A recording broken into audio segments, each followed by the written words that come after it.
Dokter Jerry. Richard menarik tangan Chelsea dan membekap mulut gadis itu. Rencananya benar-benar hancur, berantakan karena kedatangan Chelsea yang tidak dia duga sama sekali. Sebenarnya beberapa saat lalu Chelsea ingin menemui Dokter Jerry terkait pasien yang akan ditangani oleh Arnold karena dia dikeluarkan dari timnya yang diketuai oleh Dr. Aris, bagian bedah saraf karena kejadian saat Chelsea mengoperasi pasien tanpa izin dari dirinya. Saat sedang berjalan, tak sengaja gadis itu melihat temannya alias Dr. Richard yang naik ke lantai 3 di mana VVIP berada. Tak ada anak yang butuh perhatian khusus dari departemen anak sebab Arnold sudah mengambil alih operasi yang akan dihadapi oleh si Bobby kecil. Hal itu membuat Chelsea merasa aneh. Untuk apa gerangan Richard naik ke lantai 3 yang tak ada hubungannya sama sekali dengan dokter itu? Belum lagi Dr. Richard masih dalam masa pengawasan sejak di blacklist dari ruang operasi. Akhirnya Chelsea memilih untuk mengikuti Richard untuk naik ke atas. Kembali ke masa saat ini, Chelsea dibekap dan diancam oleh Richard. Ikut denganku, Cak sial, kau sudah melihat apa yang kulakukan. Maka kau akan habis di tanganku, Chelsea, bisik Richard. Seketika tubuh Chelsea bergetar ketakutan, dia benar-benar terpojok dengan situasi saat ini. Tak berani melawan karena Richard tampaknya sangat serius dengan kata-katanya. Ikut aku, bertindak seperti biasa dan normal. Jika kau berani berteriak, maka akan kupastikan kau mati saat ini juga. Dan semua orang yang dekat denganmu termasuk dokter psikopat itu akan habis di tanganku. Ucap Richard. Kenapa kau melakukan ini dan kenapa dengan Dr. Arnold? Ini tidak seperti dirimu yang dulu, Richard. Ada apa denganmu? Suara Chelsea tertahan, dia menangis dengan posisi dibekap oleh Richard. Semua ini karena dirimu. Aku sudah lama menyukaimu tapi kau tak pernah melihat cintaku, Chelsea. Dan kau malah dekat dengan dokter yang sudah menghancurkan karirku itu. Ucap Richard. Chelsea tak lagi terkejut, dia sudah tahu kalau Richard menyukai dirinya karena pria itu pernah menyatakan perasaannya pada Chelsea, namun ditolak oleh gadis yang kala itu masih fokus dengan pelajarannya. Namun yang dia kaget adalah karena Richard membawa Dr. Arnold ke dalam masalah ini. Jalan, Richard mengancam Chelsea dengan menggunakan sebuah belati tajam yang dia sembunyikan di bawah jubah dokternya, diarahkan ke perut Chelsea. Dengan terpaksa Chelsea berjalan mengikuti perintah Richard. Rencana pria itu gagal berantakan. Dia pergi dari ruangan itu meninggalkan Bobby di sana dan membawa alat suntik. Namun karena terburu-buru dia meninggalkan botol cairan injeksi yang akan disuntikkan ke botol infus Bobby kecil. Mereka pergi dari sana, tangan Bobby keluar dari selimut. Dia mengambil botol injeksi yang tertinggal di atas selimutnya. Ternyata bocah kecil itu lebih cerdik dari yang orang pikirkan. Sejak awal dia sebenarnya masih belum terlelap. Dia mendengar jelas apa yang terjadi. Beruntung dia bisa tahan dan jantungnya tidak kumat.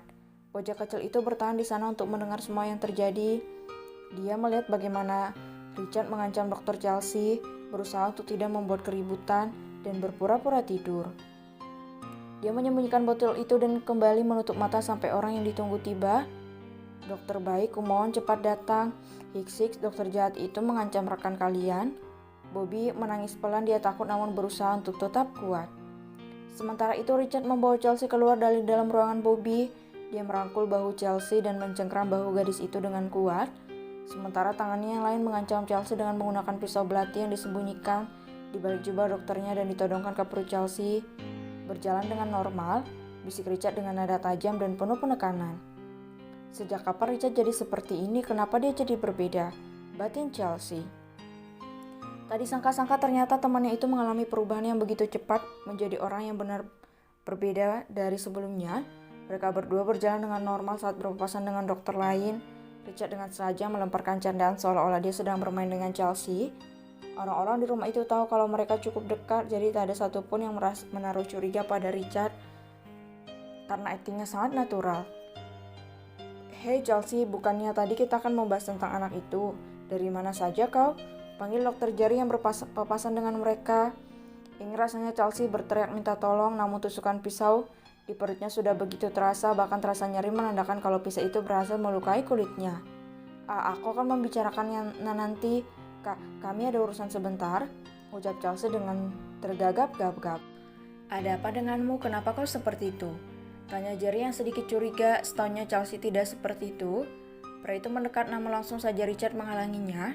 Kami sedang ada urusan ini soal ibu Chelsea, beliau sedang sakit. Kami akan ke rumahnya sekarang.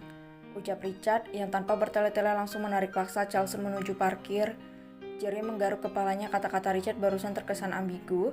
Sebentar dia menatap Chelsea dan Richard yang sudah menjauh. Jerry semakin pusing, dia menggaruk kepalanya seperti orang bodoh. Belum lagi dia melihat tangan Chelsea dari belakang seolah terbuka dan tertutup beberapa kali. Pria itu mengernyitkan keningnya. "Cak, ada apa ya? Kenapa kau merasa aneh seperti ini?"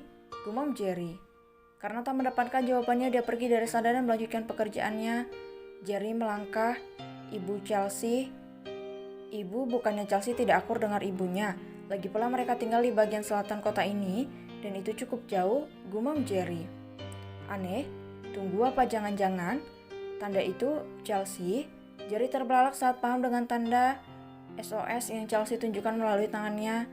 Dia berbalik dan berlari mengejar Chelsea dan Richard. Pria itu berlari sekencang-kencangnya. Dia menyadari ada sesuatu yang aneh tentang mereka berdua tadi, dan terdengar dari suara Chelsea kalau dia ketakutan. "Apa yang terjadi sebenarnya?" gumam Jerry. "Dia sudah ada di parkiran, namun sayang Chelsea dan Dr. Richard sudah tak ada di sana." Jerry merasa kacau. Dia mencoba menepis buruk sangkanya itu. Dia mencoba berpikir positif. Ini mungkin cuma perasaanku saja," gumam Jerry. Dia berjalan menuju ruangan VVIP tempat Bobby dirawat.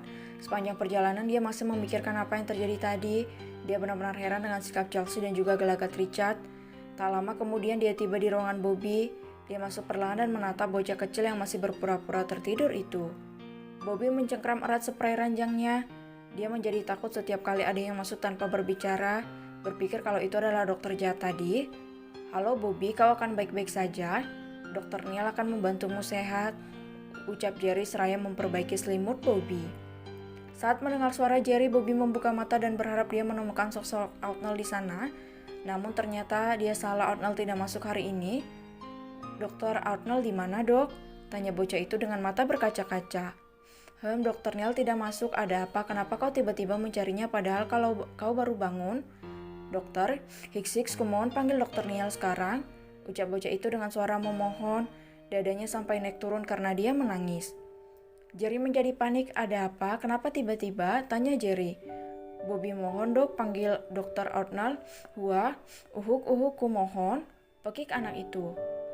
Seketika Jerry menjadi panik. Bobby tak boleh stres atau menangis dan berteriak berlebihan. Hal ini akan mempengaruhi kestabilan jantungnya.